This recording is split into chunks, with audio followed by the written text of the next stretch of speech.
وآخر دعواهم أن الحمد لله رب العالمين۔ اس لیے رسول اللہ صلی اللہ علیہ وسلم نے فرمایا روزے دار کو اللہ دو خوشخبریاں دیتے ہیں، دو خوشیاں نصیب فرماتے ہیں، اذا افطر فرح واذا لقی ربہ فرح بصومه۔ ایک خوشی اس کو اس وقت ملتی ہے جب سارا دن بھوکا رہ کے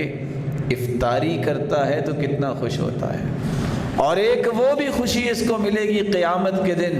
جس کے بارے میں اللہ کے رسول نے فرمایا، اللہ عز وجل فرماتے ہیں الصوم لی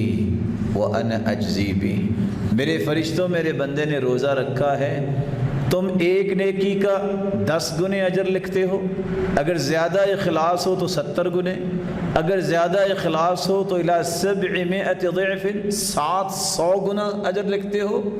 اگر اس سے بھی زیادہ وہ مخلص میرا بندہ ہو الی اضعاف کثیرہ انلمیٹڈ اجر لکھتے ہو۔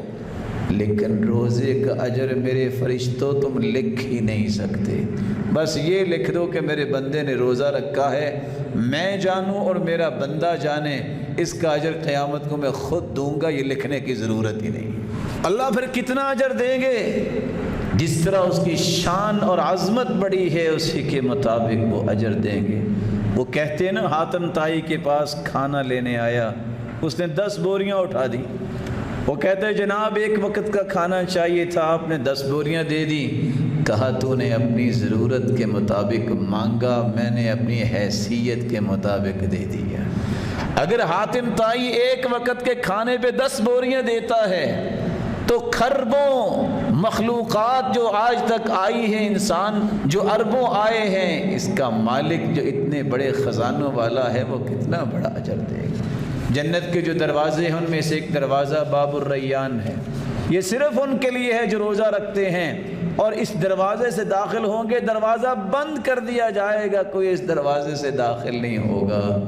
اور جس دروازے سے داخل ہو کے پی لے گا پانی، اس کو زندگی، باقی جو سدا بہار زندگی ہے، نہ ختم ہونے والی زندگی ہے، اس میں کبھی اسے پیاس نہیں لگے گی۔